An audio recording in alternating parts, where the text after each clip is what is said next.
Assalamualaikum warahmatullahi wabarakatuh.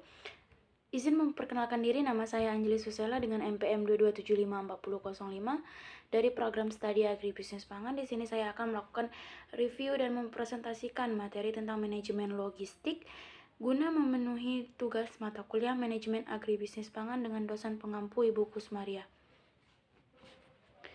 Sebelum kita membahas lebih jauh tentang manajemen logistik, perlu diketahui bahwasanya manajemen logistik adalah bagian dari proses rantai pasok yang terdiri dari proses perencanaan dan kontrol agar lebih efektif dan efisien dalam alur penyampaian barang dan jasa, serta terkait informasi dari titik awal ke titik pemakaian dalam memenuhi pesanan permintaan pelanggan.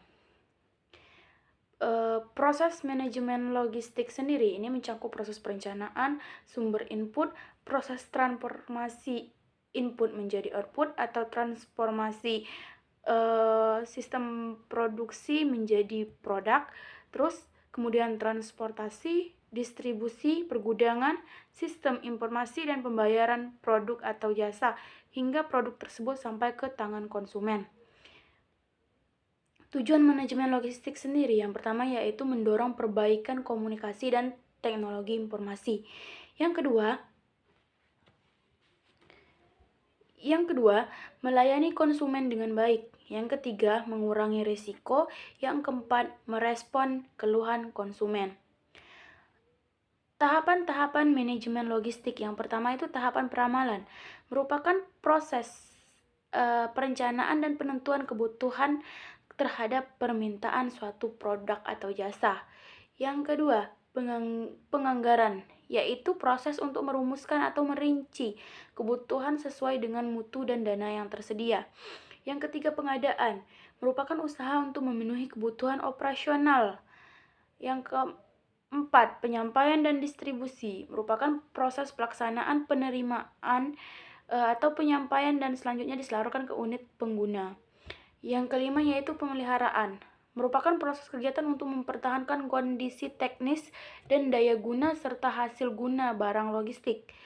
Yang keenam yaitu penghapusan kekayaan, yaitu memusnahkan barang yang tidak dipakai karena rusak atau sudah kadaluarsa berdasarkan peraturan yang berlaku. Jadi, produk yang kita produksi itu ketika dia expire maka akan dimusnahkan sesuai dengan peraturan yang berlaku.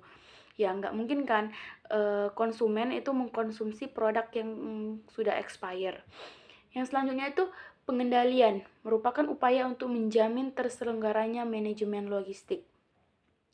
Fungsi-fungsi manajemen logistik yang pertama itu fungsi persediaan, fungsi transportasi, fungsi pergudangan, dan sistem informasi.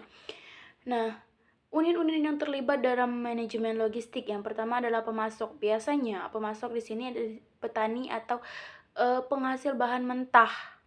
Yang kedua itu produsen. Produsen di sini yaitu pabrik. Yang ketiga itu konsumen. Ya, konsumen adalah pembeli barang atau produk yang kita hasilkan.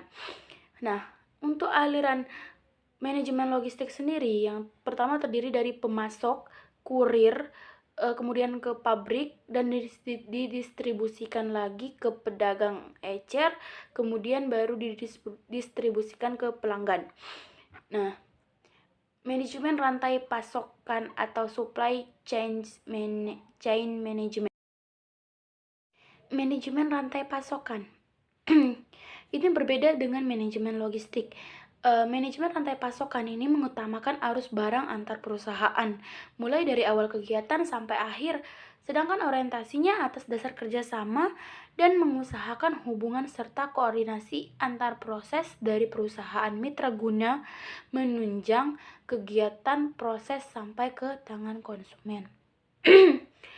Komponen sistem rantai pasok terdiri dari fasilitas, proses produksi, persediaan, transportasi, sistem informasi, pemasok, dan harga. Area cakupan rantai pasokan manajemen. Yang pertama itu kegiatan merancang produk baru, mendapatkan bahan baku, merencanakan produksi dan persediaan, melakukan produksi, melakukan pengiriman, serta pengolahan dan pengembalian produk.